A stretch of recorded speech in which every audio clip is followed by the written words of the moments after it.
42살이 차이 나는 한 커플. 여성은 80대 마저리 누전트였고요. 남자는 30대 버니 티드였습니다. 어느 날 마저리 누전트의 시신은 본인의 집 냉동고 치킨 팝파이 상자 밑에서 발견됩니다. 그것도 죽은 지 9개월이 지나서요. 무슨 일이 있었던 걸까요? 여러분, 이 사건은 꼭 끝까지 따라와 보세요. 정말 너무 흥미로운 사건이라 영화로까지 개봉됐고 영화도 굉장히 성공을 거두게 됩니다.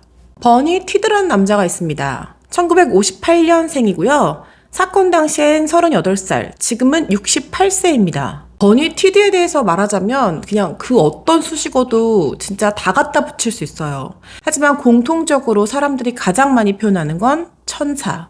버니 티드는 정말 천사 그 자체였어요. 그의 직업은 장의사였습니다.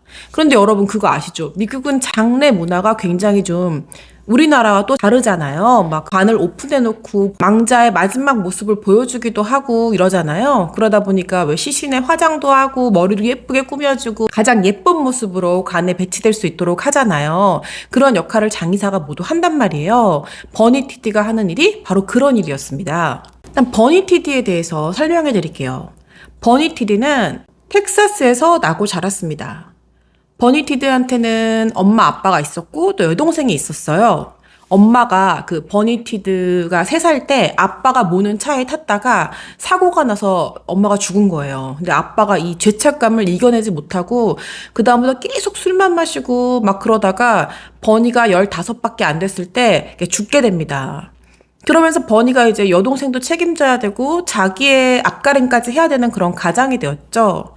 그때 버니가 이렇게 동네 장례식장에 돌아다니면서 정원일을 맡아서 이렇게 아르바이트처럼 했었대요. 그러면서 자연스럽게 이 장의사란 직업에 이렇게 빠져들게 됩니다. 그는 굉장히 독실한 신앙인이었고 이 장례업이 굉장히 자기 적성에 맞아 했대요. 1985년 버니는 텍사스 동부의 칼티지라는 텍사스 동부에서 굉장히 작은 이 동네로 27살에 이사를 오게 됩니다. 이 동네는요, 작다 보니까 서로 상대방 집의 숟가락 숫자까지 다 알고요. 또 정치적으로도 굉장히 보수적인 동네이고 이념적으로도 굉장히 좀 보수적인 그런 동네였대요. 버니는 여기에 이제 어느 장의사 회사에서 일하면서 장례업에 이제 본격적으로 일하기 시작합니다. 버니는 이 일에 너무 진심이었어요. 그러니까 장례업에서 해주는 일은 이제 시신에 메이크업 해주고 뭐 헤어도 꾸며주고 이렇게 다 이렇게 염해주고 닦여주고 관도 뭐 맞춰가지고 해주고 비석 세우고 꽃 정해주고 뭐 여기까지인데 버니는 이건 너무 당연한 거고 장례식에서 막 찬송가도 불러줘요. 그러니까 버니가 굉장히 독실한 신앙인이면서 동시에 노래를 너무 잘 부르는 거예요. 목소리가 너무 좋아요. 그래서 그런 것까지 서비스로 해주고 여기서 더 감동 포인트는 여기까지가 사실은 끝이잖아요.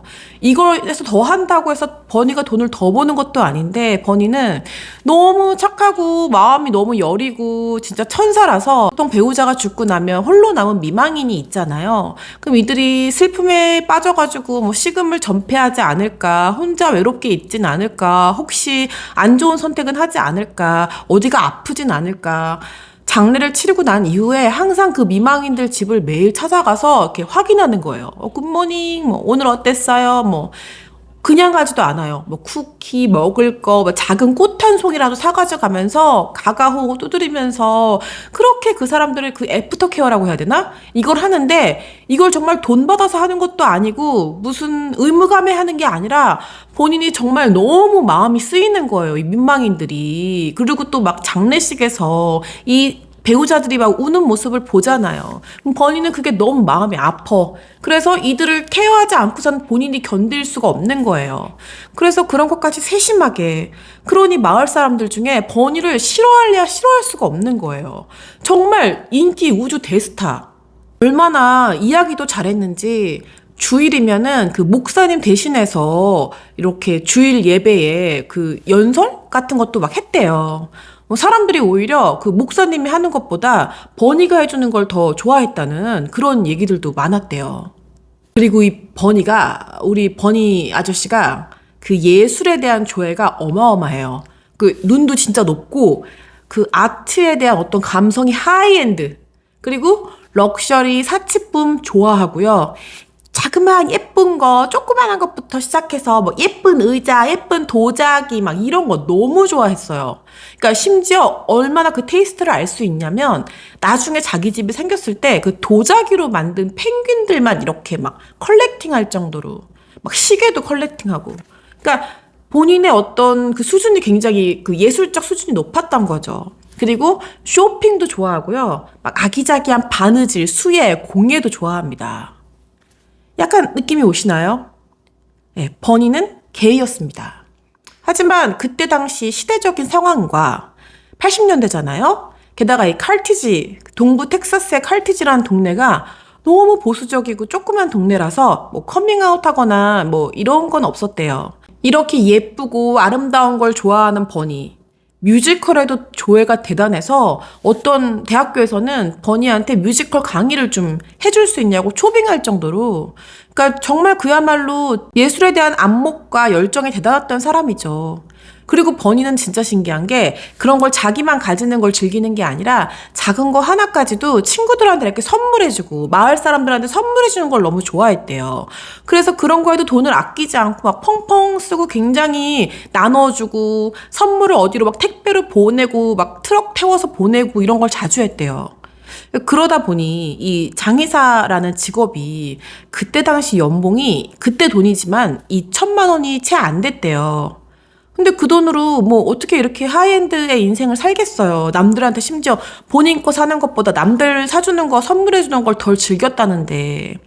그러다 보니까 버니는 약간 빚도 있고 세금도 정부에 좀 밀려 있었대요. 한 $4,000 정도? 이런 세심하고 안목 높은 버니다 보니 버니가 열어주는 장례식의 그 수준도 굉장히 하이 퀄리티였습니다. 비석 하나하나까지, 꽃장식 하나하나까지 정말 섬세하게 그 고객들의 모든 니즈를 맞춰가지고 그렇게 완벽하게 할 수가 없었대요. 그런 버니가 얼마나 또 미망인, 혼자 남은 미망인들을 챙겼겠어요. 이런 에피소드도 있대요. 어떤 미망인이 이제 배우자를 떠나보내고 집에 이렇게 있다가 관절이 너무 아프게 된 거예요. 근데 본인이 말한 것도 아니고 버니가 이렇게 와가지고 막 똑똑똑 체크하고 뭐 오늘 어때요? 아프신 데 없어요? 이러니까 그 미망인이 이제 내가 관절이 너무 쑤시고 아프다. 근데 뭐 병원 갈 정도는 아니고 이렇게 하니까 버니가 아니 타라고. 자기 차에 태우고는 쟁이를 운전해가지고 다른 지역까지 가서 온천을 시켜주고. 이런 건 정말 아무나 할 수 있는 게 아니죠. 좀 자식도 아닌데. 몸이 불편하거나 우울해하는 미망인들을 위해서 약을 사다 주는 건 기본이고요. 맛있는 파이도 구우면 갖다 주고 정말 그야말로 기쁨조 그 자체였대요. 그러니 마을에서 그 누가 버니를 싫어할 수가 있겠어요. 버니는 그야말로 이 마을에 그 부르면 달려오는 홍반장 수준이었다고 해요. 그 심지어 사람들이 자잘한 거 하나까지도 나중에는 버니의 어떤 컴펌 없이는 진행하기 힘들 정도로 다가호에서 버니를 필요로 하면 물론이고 나중에 이렇게 관공서나 동네 교회 이런 곳에서도 뭐 우리 크리스마스 트리 장식해야 되는데 버니가 봐줘야지, 버니가 해줘야지, 우리 여기 커튼 달라 그러는데 버니가 봐줘야지, 이런 식으로. 그러니까 마을 구석구석에 버니가 필요치 않은 곳이 없었고 정말 마을 온 전체가 버니로 인해서 돌아간다고 봐야 되는 그런 정도까지 갔대요. 그리고 사람들은 막 우리 집 세금이 이만큼 나왔는데 이게 맞는지 좀 봐줘, 이런 것까지 버니한테 다 문의할 정도로 사소한 것부터 큰 것까지 버니에게 모두 도움을 받고 있었다고 합니다.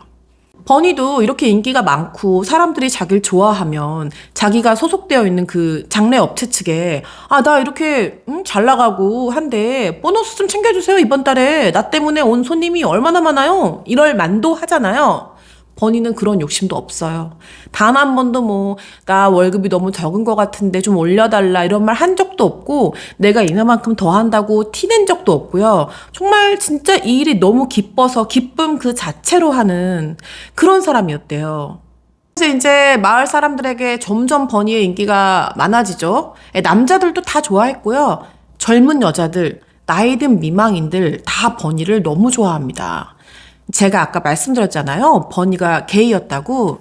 그런데 이제 그거를 그 당시에 본인 입으로 말하지 않았지만 동네 마을의 남자들은 약간 어느 정도는 이렇게 좀 긴가민가 했었대요. 그래서 뭐 말로는 버니는 벌레 한 마리 못 죽이지. 아우 저렇게 약간 여성스러워서야 이런 말을 좀 하곤 했었대요. 나중에 좀 중요해서 미리 말씀드립니다. 자, 이 마을에 버니만큼이나 정말 유명한 할머니가 있었어요. 마조리 누전트. 이 할머니도 인기가 많을까요? 네, 정말 많았어요. 악명 높기로. 그러니까 진짜 심술궂고 괴팍하고 못됐고 영어로 mean하다고 하죠. 그 자체였대요. 그런데 문제는 이 마저리 누전트는 이 마을 전체에서 제일 부자. 그냥 이 마을에서만 부자가 아니라 정말 대놓고 너무너무 부자. 그 태생부터 금수저 할머니. 이 태생부터 금수저인 마조리 누전트는 이 칼티지 마을에서만 가장 못된 사람이었나? 아니 얼마나 못됐고 심술 맞았으면 사람들 말로는 아니 무슨 칼티즈 마을에서만이야 이 텍사스 동부 전체에서 마조리 누전트 저 할머니만큼 못된 사람 있으면 나와보라고 이렇게 악명이 높았대요. 마조리 누전트는 1916년생 지금 나이로는 110세죠. 사건 당시에는 81세였습니다. 말씀드렸다시피 마저리 누전트는 태어날 때부터 금수저였는데 아빠의 어떤 지위와 사회적 위치를 이용해서 어릴 때부터 진짜 도도하고 콧대 넣고 사람들 무시하고 싸가지 없고 아주 아기 때부터 못됐기로 동네에서는 소문이 자자했다고 해요. 사람 깔아뭉개고 깔보기가 아주 오죽하면 친엄마와 여동생까지도 이 마저리 누전트를 무서워했대요. 이런 마저리 누전트 대학에 가서 로더릭 누전트라는 남자를 만나서 결혼을 하게 됩니다. 이 남편 로더릭 누전트가 석유 사업을 했거든요. 근데 이게 막 대박이 빵 나면서 원래도 금수저였던 마저리 누전트는 부자의 삶을 유지하게 됩니다. 마저리 누전트한테는 여동생이 있었는데요. 그 여동생에게 아들과 딸? 그러니까 조카죠.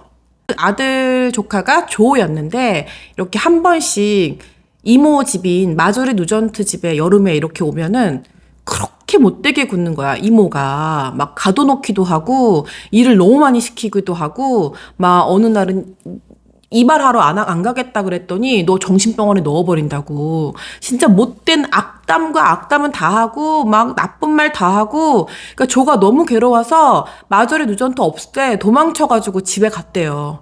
그 어린 조가 그 기억이 커서까지 진짜 이모 마저리라면 정말 치를 떨 정도로 그렇게 무서웠대요. 마저리와 마저리 남편 사이에는 아들이 하나 있었어요. 아들 이름은 로더릭 누전트 주니어. 근데 딸이 없었어요. 그런데 이제 마저리가 굉장히 이렇게 쇼핑하는 걸 좋아하고 막 이렇게 수혜하는 걸 좋아하다 보니까 아우 자기도 딸이 있었으면 싶었던 거죠. 그런데 이제 자기는 딸을 낳긴 너무 늦었고 이러니까 무슨 계획을 짜냐면 자기 여동생의 딸을 입양하려고 한 거예요. 아니 뭐 그럴 수도 있겠죠. 뭐 그 시대에. 근데 그런 과정이 아니에요. 그 여동생네 부부를 무슨 알코올 중독자의 부모로서 아주 빌어먹을 능력 없는 인간으로 막 이렇게 포장해가지고는 부양할 능력도 없는 것들이 저 조카들을 키우고 있다고 저 딸은 내가 데리고 와서 키우겠다고 이렇게 한 거예요. 그래가지고 이 여동생이 자기 딸 언니한테 빼앗길까봐 정말 막 변호사까지 없는 형편에 그렇게 했는데 아무튼 이 일이 그냥 어그러져가지고 결국 입양되지는 않았는데 얼마나 이 여동생 입장에서는 무서웠겠어요. 그 후로도 진짜 많이 떨었대요. 딸 뺏길까봐. 뭐 이런 것만 봐도 마조리 누전트가 그냥 소위 말하는 그냥 좀 괴팍한 할머니야. 이 정도는 약간 넘어선 거죠. 그러니까 어나더 레벨의 진짜 못됨.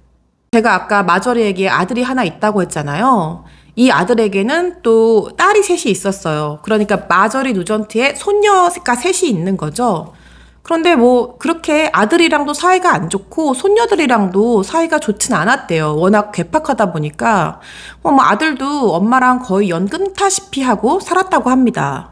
이제 마저리 누전트와 남편은 1989년에 이 동부 텍사스의 칼티즈 마을로 이사 오게 되었어요. 이사 오자마자 그냥 동네 미움이란 미움은 다 사게 됐다고 합니다. 일단 동네에서 제일 큰 대저택을 사가지고 엄청난 부자였는데 지역 발전에 관련된 거는 진짜 원 페니조차 쓰지 않아. 구두쇠 그런 구두쇠가 없어. 자기 정원사가 자기 집에서 일하다가 무슨 꽃이 펴야 될 딱 그 시기에 그날 꽃이 피지 않았다고 바로 해고. 그냥 해고도 아니에요. 온갖 욕을 하고 화를 내고 하여튼 쥐잡듯이 잡고 해고하고 이런 소문이 나면서 사람들이 이제 자연스럽게 너무 싫어하게 된 거예요. 마조리 누전트를. 마을 사람들만 마조리 누전트를 싫어했냐? 마조리 누전트도 마을 사람이랑 친해질 노력 1도 안 합니다. 난 너네랑 달라. 내가 왜? 이런 거만함. 그 사람들이 막 아우 저 할머니 저거 부자면 뭐하냐고. 그러던 1990년 어느 날 마조리 누전트의 남편 로도릭 누전트가 신부전증으로 갑자기 사망하게 됩니다.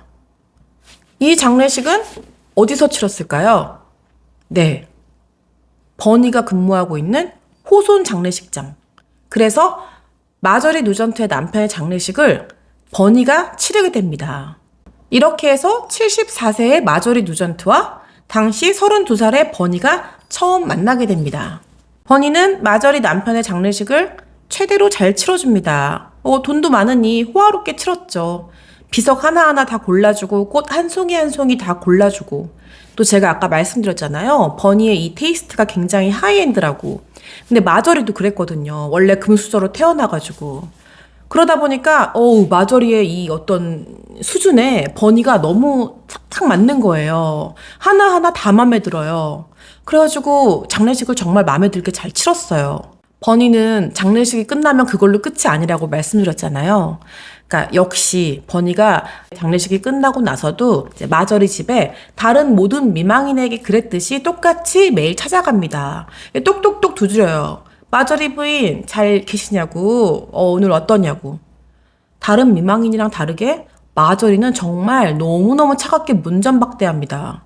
그러니까 어디서 네가 여길 왜 왔냐 이거죠. 매일매일 문전박대 당했어요.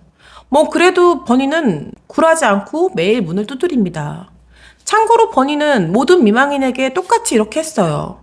그 미망인이 부자이건 가난하건 상관이 없었어요. 또 버니도 사람인데 매번 이렇게 문전박대 당하고 고약하게 구는 걸 보면 안 찾아가고 싶고 그냥 포기할 법도 쉽잖아요.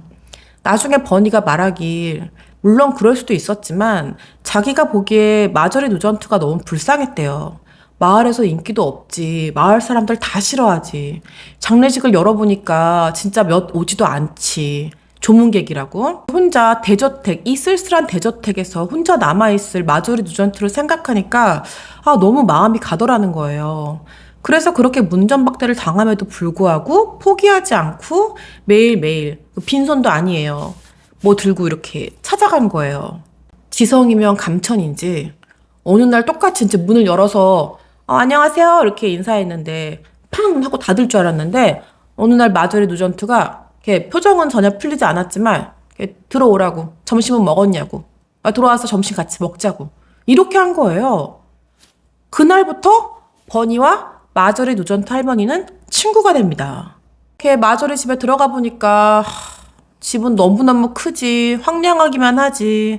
마조리 누전트는 저렇게 막 도도하게 막 고개를 들고 콧대를 세우고 있지만 친구도 한 명 없지. 찾아오는 자식이 있어. 찾아오는 손녀가 있어. 너무 불쌍하고 외로워 보이는 거예요. 그래도 이렇게 밥을 먹어보니까 또 못됐긴 또 너무 못됐어. 정말 1초도 같이 있고 싶지 않아. 그렇지만 너무 마음이 착한 버니는 그냥 이 모든 걸 참고 나라도 이 마조리 할머니의 친구가 되어줘야겠다 하고 친구가 됩니다. 이렇게 친구가 된 버니는 외롭고 쓸쓸한 마조리 누전트를 그 큰 저택에 그냥 두지 않았어요.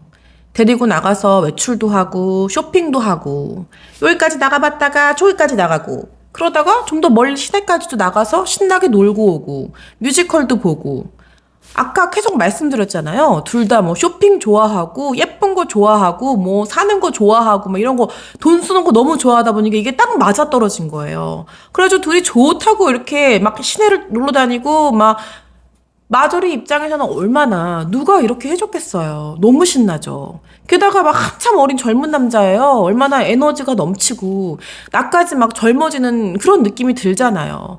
그리고 우리 버니 아저씨가 너무 섬세해. 막 바느질도 하고 커튼도 막 꾸미고 이런 거 다 해요. 근데 마저리도 그런 걸 되게 좋아하거든요. 그러니까 이게 쿵짝이 너무 맞은 거예요. 마저리는 남편의 유품 중에 하나인 롤렉스 시계를 버니한테 줘요. 그러니까 버니도 또 그거 덥석 받아요. 네, 제가 말씀드렸잖아요. 버니도 되게 명품 좋아하고 사치 좋아한다고. 이렇게 쇼핑 메이트, 문화생활 메이트, 예술 메이트였던 이 둘은 이제 여행 메이트가 됩니다. 아, 진짜 이 전 세계에 안 가본 데가 없어요. 이집트 피라미드, 유럽, 프랑스, 영국, 스위스 다 갔고요. 독일 다 갔고요. 홍콩, 방콕, 우리나라 빼고 다 간 것 같아요. 정말로.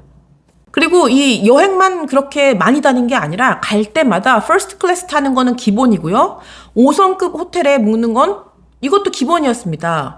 둘 다 돈도 많고 하이엔드 좋아하잖아요. 사치 좋아하고. 그러니까 펑펑 쓴 거예요. 진짜 펑펑. 사진도 엄청 찍어요. 여행 사진이 이만큼이에요. 이만큼. 이 작은 마을에서 이 소문이 안 나겠어요? 둘이 맨날 붙어가지고 여행 막 몇 주씩 한 달씩 갔다 오고 매일 그러고 노는데 몇 년을. 그렇지만 일부는 버니가 게이인 것 같다고, 일부는 버니가 독실한 신자이기 때문에, 또 일부는 둘 사이의 나이 차이가 42인데 이런 이유로 별다르게 남녀로서 의심하진 않았다고 해요.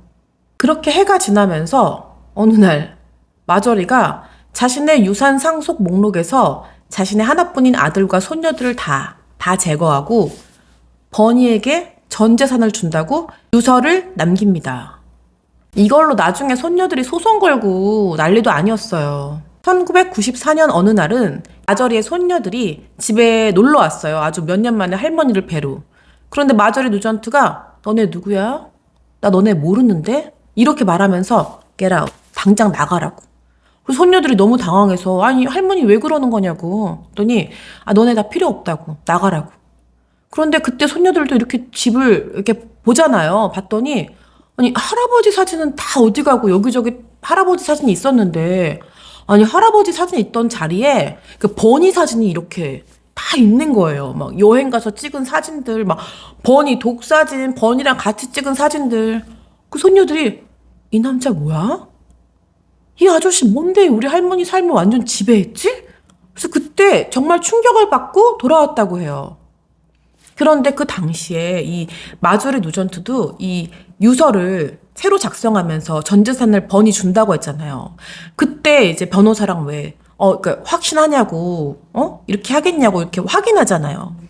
그때 마조리 누전트가 내내 뭐라고 그랬냐면은 나한테 아무것도 잘해주는 거 없고, 나한테 고마워할 줄도 모르고, 나한테 해주는 거 하나 없는 자식놈들한테 진짜 싱글 다임도 줄 수 없다고, 원 페니도 줄 수 없다고, 땡전 한 푼 줄 수 없고, 나는 나한테 잘해주고 날 즐겁게 하고 나와 함께 해주는 버니한테 이걸 다 줄 거라고.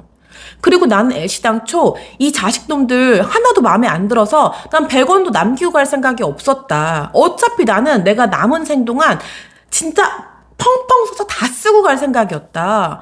내가 쓰다 버니랑 쓰다 남은 거는 버니 주겠다는데 why not? 이렇게 된 거예요. 이 얘기를 굉장히 자주 했대요. 자식들한테는 땡전 한 푼 주지 않겠다, 이 말을. 진짜 이 표현을 정말 입에 달고 살았대요. 1993년 어느 날 마저리가 이제 드디어 버니에게 직접적으로 버니, 너 그 일하고 있는 장의사에서 그 파트타임으로 일한다고 하고 이제는 나한테 정규직으로 고용돼서 내 밑에서 일해, 이렇게 한 거예요. 엄청난 돈을 주겠다고. 그런데 여러분, 이 마저리 밑에서 일하는 정규직이 뭐냐?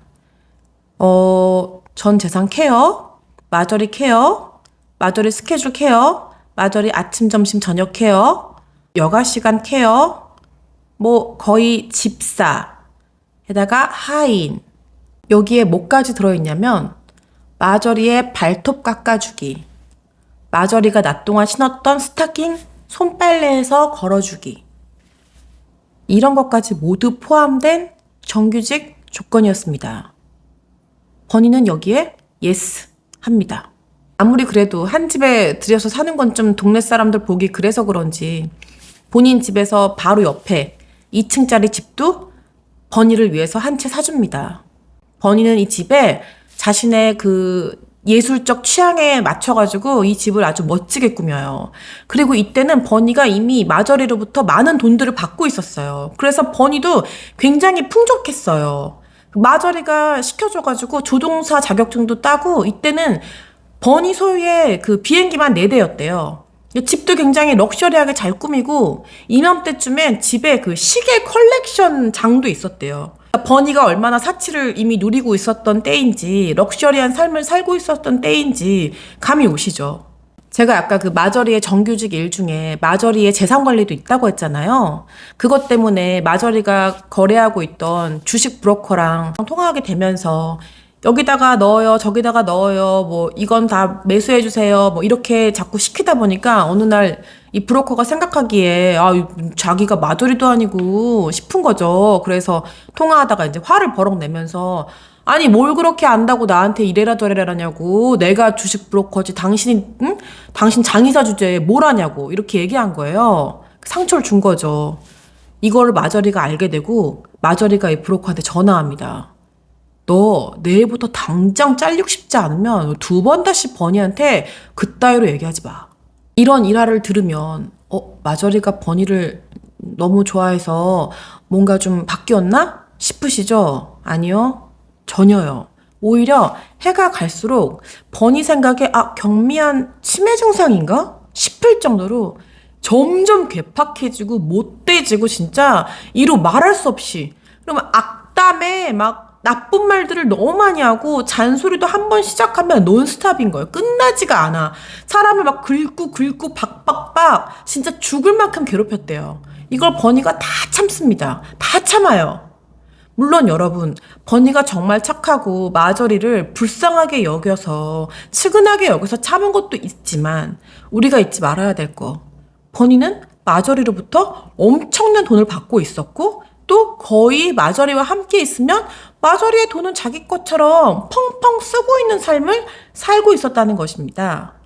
그 대가는 근데 정말 아무나 할 수 있는 건 아니었어요. 그러니까 아침 7시면은 마저리 집에 가가지고 아침 커피 내려주고 아침 식사 준비하고, 또 마저리가 11시 45분에 딱 점심을 먹어요. 그럼 그 시간에 딱 맞춰가지고 와서 점심이 다 준비가 되어 있어야 돼요. 이런 거에 만약 단 1분이라도 지체가 있거나 어긋나잖아요? 그럼 그때부터 뭐 지옥의 시작인 거예요. 뭐 마저리가 완전 프리크아웃 돼가지고 뭐 그냥, 마저리는 이제 시간이 갈수록 버니는 자기 거라고 생각하는 거예요. 그리고 버니의 모든 시간도 자기 거라고 생각해요. 버니가 연락이 안 닿으면 정말 미쳐 날뛰고요. 버니가 낮 동안에는 원래 다른 사람도 만나고 했었었는데 시간이 갈수록 그거조차 불가능할 정도로 마저리가 집착을 했대요. 굉장히 강압적으로. 그렇지만 버니는 제가 아까도 말씀드렸잖아요. 그만큼이나 많은 돈을 마저리한테 받고 있었다고. 근데 여기서 참 신기한 게 있어요. 마저리한테 진짜 많은 돈을 버니가 받거든요. 근데 이걸 버니가 자기 다 쓰냐? 물론 본인도 써요. 뭐 본인 워낙 사치 좋아하고 예쁜 거 좋아하고 명품 좋아하니까. 근데 본인도 쓰지만 그거보다 훨씬 많이 쓴 영역이 있어요. 뭐냐? 마을 사람들 돕는 거예요. 마을 사람들 돕는 거, 마을 공동체 돕는 거, 마을 교회, 마을 공익업체, 이런 데다가 기부하고 발전기금 내고 뿐만이 아니라 어느 집에 신혼부부가 집을 못 구해 집 사줘요. 차를 산다는데 차값이 좀 부족하대. 차 그냥 사줘요. 버니가 사준 마을 사람들 차만 10대가 넘었어요. 그리고 뭐 어느 가게가 망해가 다 자기가 다 일으켜 세워줘요. 누구 집에 몇째가 학비가 부족해서 대학교 못 가. 등록금 다 줘요. 누구네가 고등학교를 돈 때문에 못 마칠 것 같아. 3남매 다 대줘요. 이런 게 그냥 마을 전체가 버니의 돈으로 돌아가는 거죠. 심지어 버니는 갚으라고도 안 해요.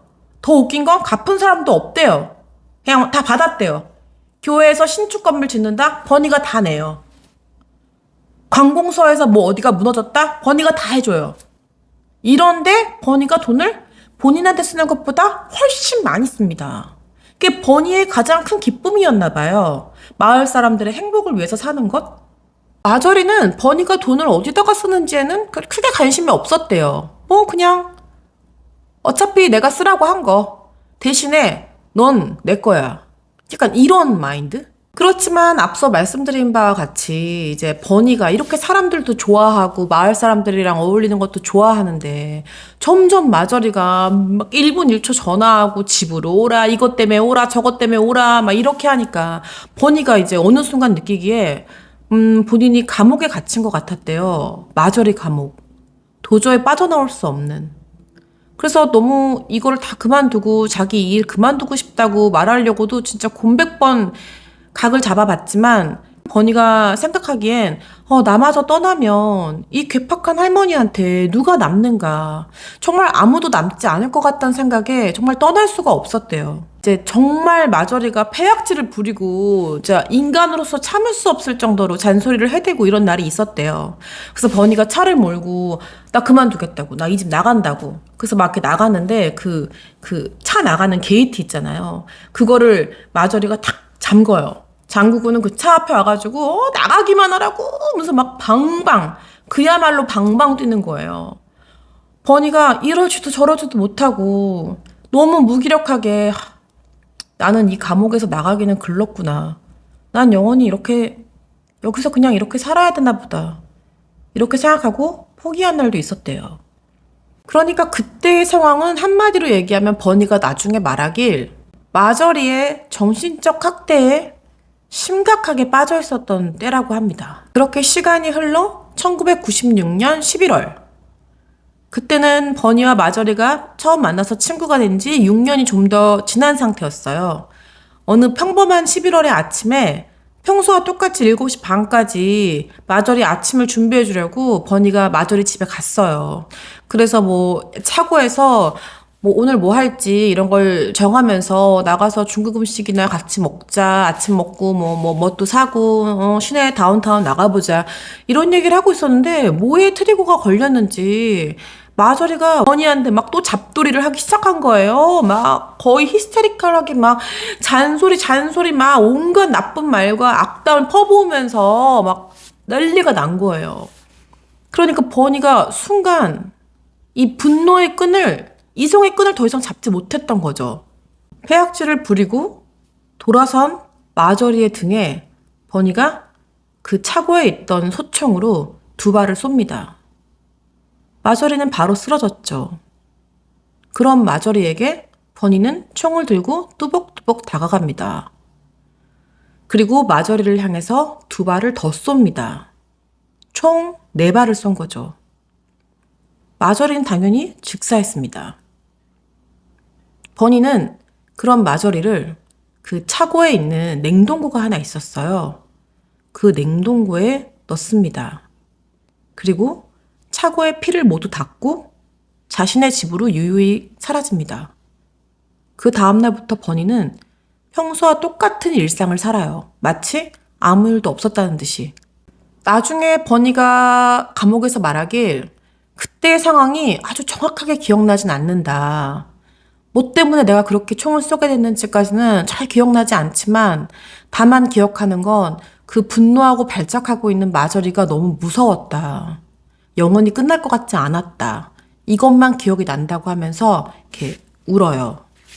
살인사건 직후에 일단 버니가 한 건 마저리의 계좌에서 $20,000를 인출합니다. 그리고 원래 마저리랑 가기로 했던 여행지가 있었거든요. 그 여행을 취소하지 않아요. 자기의 다른 친구를 데리고 그 여행도 다녀옵니다. 그리고 일상을 아주 평범하게 살아요. 마저리의 돈도 계속 뺏었습니다. 많이 뺏었어요. 이제 막 시간이 몇 달 지나잖아요. 그러니까 마을 사람들이 버니한테 아니 마저리 요즘 안 보여요. 뭐 마저리 어쩌고 지내요? 이렇게 물어보면 그 변명도 굉장히 거짓말도 구체적으로 해요. 여동생 보러 오하이오주에 가 있어요. 혹은 지금 건강이 너무 안 좋아져가지고 병원에 잠시 입원했어요. 또는 뇌졸중이 잠깐 와가지고 요양원에 들어가 있잖아요. 상태가 좀 안 좋아요. 이런 식으로. 또 마침 마저리가 그렇게 마을에서 인기가 있던 인물이 아니다 보니까 마을 사람들도 크게 그 마저리의 부재에 대해서 큰 관심을 가지지 않았대요. 그냥 뭐 여행 갔나 보다, 어디 아픈가 보다. 이맘때쯤 마저리의 손녀들도 이렇게 할머니한테 한 번씩 전화해봤는데 뭐 몇 달 동안 연락이 잘 안 되는 거예요. 그래서 아빠한테 아빠 그 할머니가 연락이 안 돼 이랬는데 그 마저리의 아들이 뭐라고 그랬냐면, 아유, 여행 갔겠지. 신경 쓰지 마. 결국 그냥 대수롭지 않게 넘겼대요. 그렇게 9개월이 흐릅니다. 그 9개월 동안 버니는 잡히지 않았어요. 사람들도 마저리에 대해서 뭐 경찰에 신고하거나 그런 것도 없었고요. 다만 그 9개월 동안 버니는 마저리의 돈 50만 달러를 써잡깁니다. 근데 제가 아까 말씀드렸다시피 거의 남을 위해서 써요. 근데 또 독특한 건 이맘때쯤에는 그러니까 진짜 필요한 걸 해준다기보다 그냥 뭐 요트, 뭐 차 이런 거를 그냥 펑펑 선물하면서 썼다고 합니다.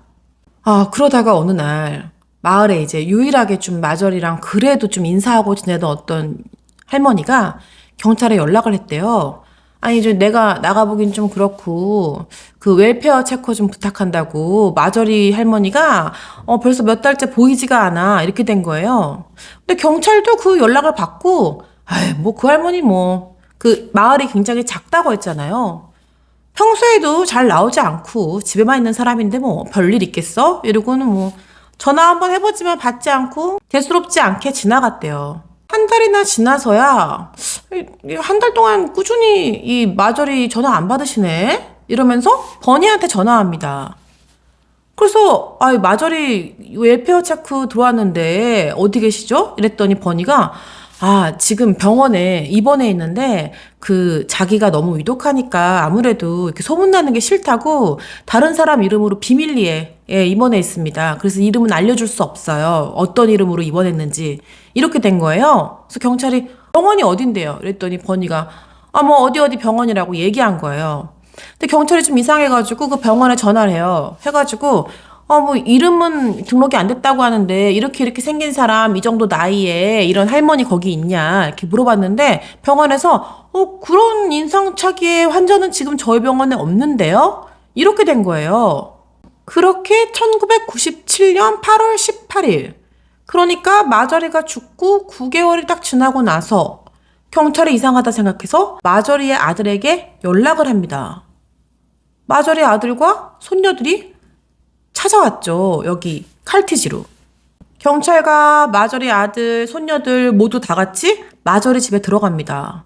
대저택에는 별 낌새가 없었어요. 그냥 여행을 장기간 간 것처럼 깨끗하게 정리되어 있고 뭐 혈흔이라든지 뭐 아무것도 없었습니다.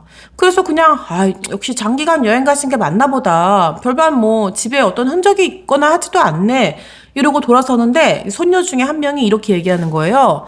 아니 우리 할머니는 워낙 그 굳으셔가지고 어디 이렇게 장기간 여행 가실 때면 냉장고를 싹 비우거든요. 냉장고 보면 알 수 있을 것 같아요. 할머니가 여행 갔는지. 이러고 이제 냉장고는 이제 다 뒤져보기 시작하는데 아니 게러지에 있던 냉동고 하나가 딱 눈에 보이는데 박스 테이프가 붙여져 있네? 냉동고에다가 왜 테이프를 붙여놨지? 이게 딱 이상하게 보인 거예요. 그래서 박스 테이프를 열고 냉동고를 열어봅니다. 여러분 막 잔인하진 않지만 사진 하나 나갈 건데 자신 없으시면 그냥 스킵하세요. 마저리는 치킨 팟파이 상자 밑에 이렇게 시신 상태로 있었습니다. 경찰은 바로 버니에게 전화합니다. 버니는 받자마자 자백했어요. 자신이 죽였다고 9개월 전에. 그리고 그때 느낀 버니의 감정은 안도에 가까웠대요. 자기가 9개월 동안 너무 많이 괴로웠다고. 그렇게 버니는 체포됩니다. 이 작은 마을에 살인사건이라뇨. 심지어 마저리의 시신이 냉동고, 치킨 팟파이 상자 밑에서 발견됐다뇨. 마을이 발칵 뒤집힙니다. 뭘로 뒤집히느냐? 마저리의 죽음? 아니요. 버니가 범인이라는 것에 정말 발칵 뒤집혔어요. 그럴 리가 없다. 오죽했으면 말도 안 된다. 버니는 벌레 한 마리도 못 죽인다. 버니는 평생 살면서 사슴 한 마리 싸본 적이 없을 거라고 막 이러면서 죽은 마저리 때문에 놀란 게 아니라 버니가 그랬다는 사실에 불쌍해서 모두들 마음이 찢어져 했대요. 놀라고 이런 것보다 진짜 버니 어떡해. 이것 때문에. 우리 버니 어떡해. 이것 때문에. 나중에 버니가 한 얘긴데요. 냉동고에다가 마저리를 넣은 이유는 본인이 나중에라도 꺼내서 이렇게 장례식을 제대로 치러주고 싶어서라고 합니다.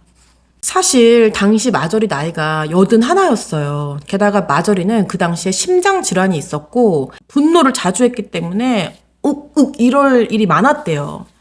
그래서 사실 이게 계획된 범죄였다면 버니 입장에서는 자연사처럼 이렇게 처리할 방법이 너무 많았대요.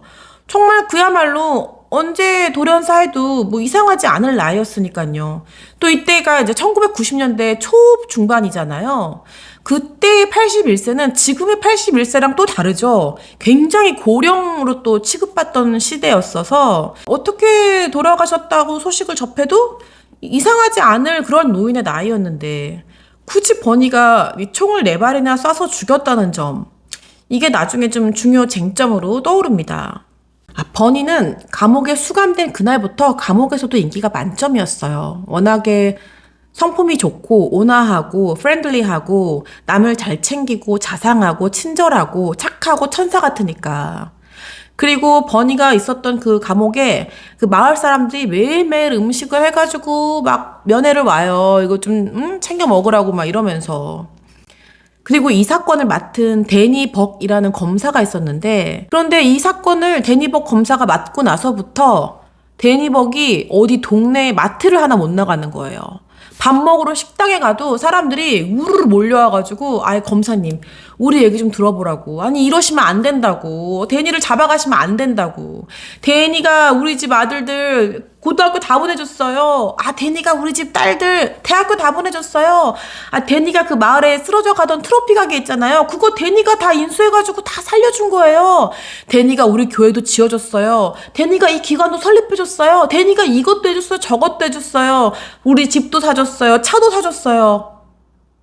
막 나중에는 마트에 뭐 껌 하나 사러 가는데도 그 마트 주인이 아니 데니버 검사님 일로 와보라고, 내 얘기 좀 들어보라고, 아니 그러시면 안 된다고, 우리 저기 버니한테 그렇게 하시면 안 된다고, 버니를 풀어줘야 된다고, 당신 만약에 버니한테 중형을 때리면 당신 살아남지 못할 거라고, 가만두지 않을 거라고, 우리 마을 전체가 너무 난리를 치는 거예요. 그 데니버 검사가 생각해보니까 아휴, 이거 뭐 칼티지에서 이 재판 열었다가는 배심원부터 시작해가지고 어느 하나 이건 100% 무죄 나오게 생긴 거예요. 공정하지가 않잖아요.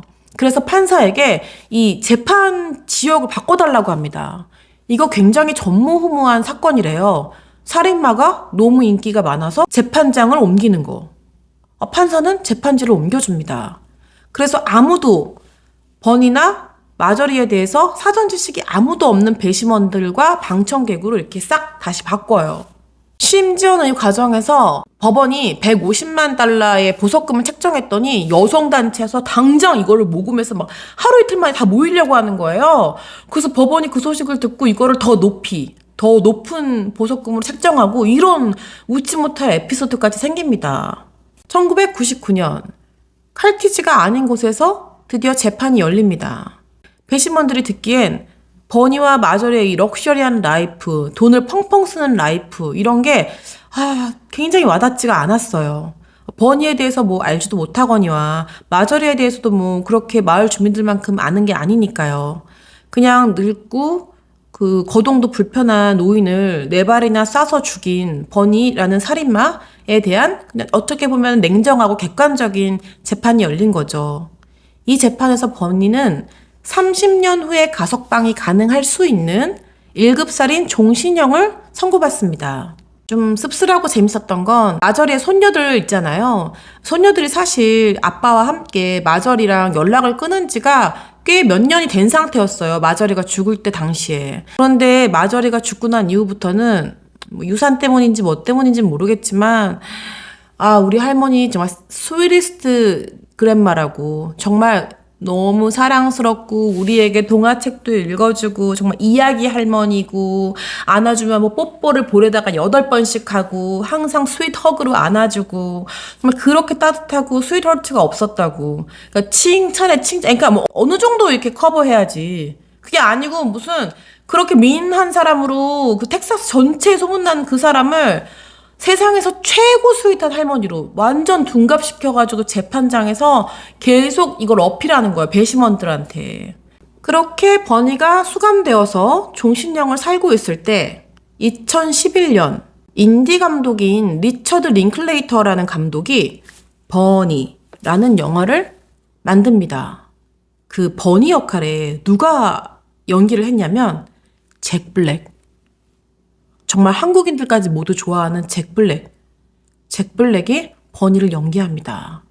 얼마나 잭 블랙도 호감형이에요. 그러니까 버니도 마을에서 왜 굉장히 호감형으로 인기가 많았잖아요. 거기에 어떻게 보면 잭 블랙이 딱이긴 하죠. 여담이지만 버니 역할을 맡고 나서 잭 블랙이 감옥으로 버니를 찾아가서 굉장히 오랫동안 인터뷰도 나눴어요. 그렇게 이제 자기가 연기하게 될 인물이니까 잭 블랙이 느낀 것도 버니처럼 착한 사람은 없다. 버니는 진짜 착한 사람이다. 이렇게 얘기했다고 해요. 그리고 그 종신형이라는 형 집행도 그런 버니에겐 좀 과하다. 이런 이제 잭 블랙의 개인적인 의견도 밝힙니다. 그리고 감독인 리처드 링클레이터는 그야말로 버니의 팬이었고요. 버니를 굉장히 사랑하고 애정합니다. 이 영화를 보고 이 영화가 좀 인기가 있게 되면서 대중들이 이 사건에 대해서 관심 많아지고 많이 알게 되고 그러면서 대중들이 이 버니 사건에 대해서 각자의 생각이 많아집니다. 그러면서 버니에게 변호를 해주겠다면서 다른 변호단이 붙게 되면서 이 재판이 다시 열리게 돼요. 어떻게 보면 영화 때문이죠. 또 새 변호인단이 버니를 이렇게 조사하면서 새롭게 알게 된 게, 버니가 평생 자신이 이제 가슴속에 묻고 있었던 상처인데 본인이 12살에 그 친삼촌으로부터 성적 학대를 수년간 당해왔었다. 그래서 그거에 대한 어떤 트라우마가 굉장히 심각하다. 근데 그 트라우마가 자기가 마저리랑 살았을 당시에 마저리한테 맨날 그 스트레스 받고 잔소리 듣고 막 욕 먹고 이러는 과정에서 자기가 거기에 갇혀버린 그 감옥같이 느끼면서 갇혀버린 그 느낌이 그 어린 시절에 삼촌한테 무기력하게 당할 수밖에 없었던 자기의 과거가 이렇게 오버랩 되면서 굉장히 무기력하게 마저리한테서 벗어나지 못했던 것 같다. 그런 이야기를 하게 돼요. 그러면서 이게 새로운 쟁점으로 떠오릅니다. 그리고 이게 거짓말이 또 아니었어요. 이 삼촌이란 작자가 다른 어린 소년도 성추행해가지고 형도 살고 그 피해자도 다른 피해자들도 있는 법정에 이 삼촌이 나오거든요. 일부 인정을 또 해요. 자기가 성추행했던 거에 대해서. 그러면서 이 사건이 굉장히 무게가 좀 실리게 되고요. 변호인단이 이거를 바탕으로 해서 뭐라고 주장을 하냐면 버니가 마저리를 죽였을 때 당시에 총을 쐈던 당시에 정확하게 기억 안 난다고 버니가 얘기했었잖아요. 그게 해리성 장애, 그러니까 정신적 질환이죠. 그러니까 너무 말하자면은 그 당시에 너무 어떤 발작 포인트나 트리거가 뿅 켜져가지고 본인이 무슨 행동을 하지만 본인이 인지하고 했다기보다 정말 정신이 이렇게 나가가지고 자기도 모르게 저지르고 정신 차려보고 이렇게 내가 뭐 한 거지? 이렇게 됐다는 거예요. 그게 좀 그런 게 이 번이라는 영화 있잖아요. 여기서 잭 블랙이 이 장면을 어떻게 연기하냐면 그러니까 스포가 될 수 있으니 혹시 영화를 보실 분들은 잠깐 빨리 감기 해주세요. 여기서 잭 블랙이 어떻게 연기하냐면 이렇게 버니를 쏴요. 근데 표정이 없어요. 이렇게 무표정하게 쏴요. 쏜 다음에 바로 마저리한테 달려갑니다. 그러면서 막 괜찮아 마저리 괜찮아 막 이렇게 막 깨우려고 하거든요. 물론 버니를 인터뷰를 하고 감독이 영화를 제작한 거겠지만 영화가 영향을 미친 것도 굉장히 큰 것 같아요. 대중들에게. 그러니까 버니에 대해서 생각하는 관점을 보는 거에. 또 이맘때쯤에 데니벅 검사, 그러니까 초반에 그 버니에게 종신형을 때려야 된다고 그렇게 주장했던 그 데니벅 검사가 버니의 이 어린 시절 학대 이야기를 듣고서는 내가 주장했던 그 형이 좀 과했다. 내 생각엔 한 20년 정도 받았으면은 그럼 됐었다. 나는 첫 재판 때 버니에게 그런 아픈 과거가 있는지 몰랐고 트라우마가 있는지 몰랐다. 이렇게 본인의 입장을 번복합니다. 아무래도 영화의 영향을 안 받은 것 같진 않아요. 물론 이건 제 생각입니다. 그렇게 데니벅 검사는 이 사건에서 손을 뗍니다. 그래서 그 마저리의 손녀들 쪽에도 새로운 변호단이 꾸려집니다. 그리고 이 영화에 가장 분노한 사람은 누구겠어요? 마저리 유족들이죠. 손녀들은 뭐 이게 무슨 사기꾼 영화냐며, 지금 버니는 세상에 둘도 없는 사기꾼이다. 그냥 우리 할머니한테 빌 붙어가지고 우리 할머니 돈 펑펑 쓰다가 막 위조도 하고 인출도 자기 맘대로 받고 그러다가 어느 날 걸릴 것 같으니까 우리 할머니 죽인 거라고. 죽여서 그 냉동고에다가 처박은 거라고. 그런데 그 영화 한편으로 지금 우리 할머니를 갖다가 아주 나쁜 사람을 몰고 버니를 무슨 착한 사람으로 몰아서 아니 그냥 살인범일 뿐인데 이게 무슨 말도 안 되는 거냐면서 정말 너무너무 분개해요. 그 입장도 너무 이해가 갑니다. 또 여기서 또 여담이지만 그 영화 내에서 특별히 마저리를 굉장히 나쁘게 표현하거나 아주 더 악독하게 표현한 구석은 없다고 합니다. 그냥 정말 객관적으로 담담하게 표현했다고 해요. 뭐 딱히 버니를 너무 미화한 것도 아니라고 이야기를 합니다. 이렇게 이 두 번째 재판에서 어린 시절의 성적 트라우마가 쟁점화가 되면서 판사는 버니에게 보석금을 책정하고 일시적인 석방을 허합니다. 그렇게 해서 버니는 잠시 석방이 돼요. 물론 이제 가석방 조건에는 그 매주 가가지고 그 트라우마 치유도 받고 뭐 알코올 치료도 받고 주일마다 어디 가가지고 뭣도 하고 이런 여러 가지 족쇄 같은 조건들이 붙어져 있지만 일단은 밖으로 나옵니다. 그렇게 나온 버니는 리처드 링클레이터 감독 집에서 생활하게 돼요. 한 1년 좀 넘게요. 그 시기 동안도 버니는 그 지역사회에 교회에 나가서 합창단도 하고 지역사회를 위해서 정말 좋은 일이란 좋은 일, 선행이란 선행 다 하고요.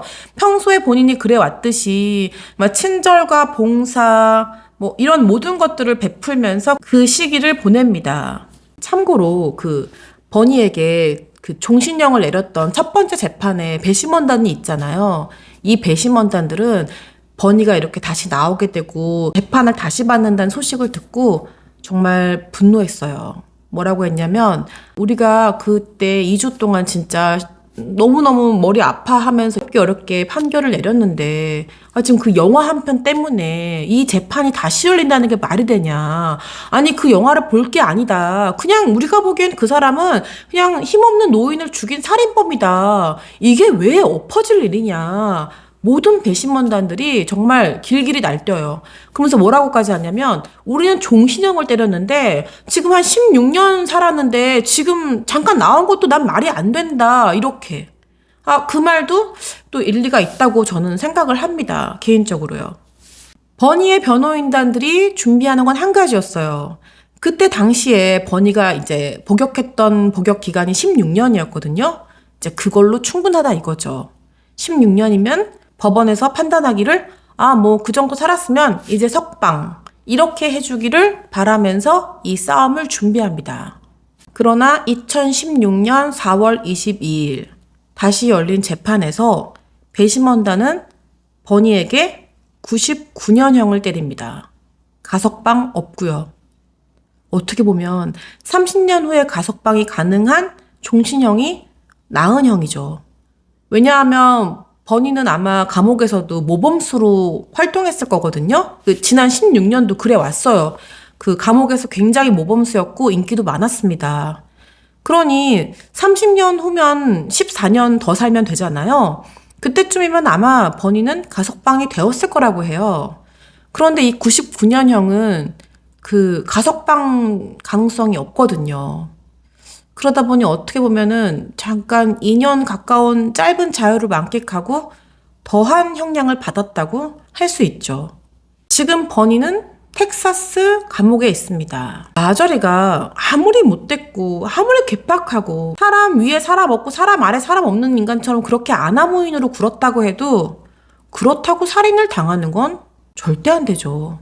버니가 세상에 그 누구보다 선행을 실천하고 천사 같고 봉사하고 헌신하고 모두에게 기쁨을 주고 행복을 줬다 해도 버니가 저지른 살인이 정당화되어서도 절대 안 됩니다.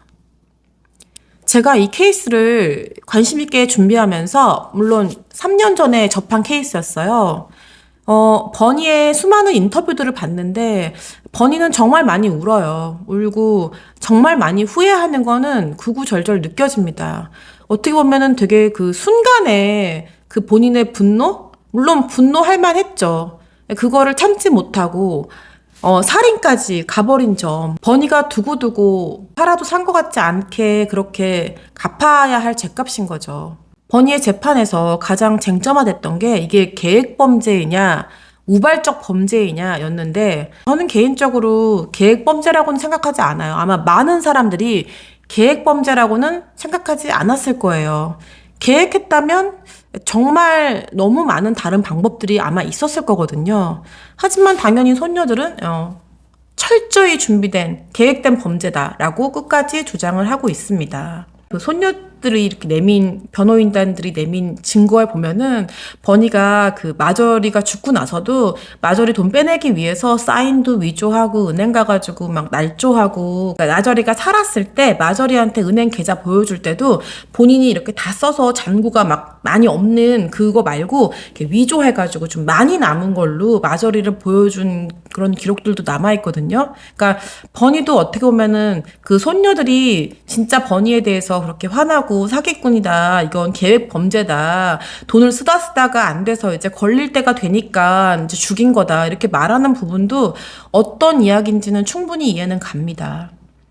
오늘 제가 준비한 이야기는 여기까지입니다. 버니와 마저리의 이야기 어떻게 들으셨나요? 저는 생각할 거리가 참 많은 이야기였는데요. 여러분도 흥미롭게 들으셨던 거라면 정말 감사하겠습니다. 버니의 형량에 대한 여러분의 생각도 댓글로 많이 남겨주세요. 그럼 저는 다음 에피소드에서 다시 뵙겠습니다. 안녕!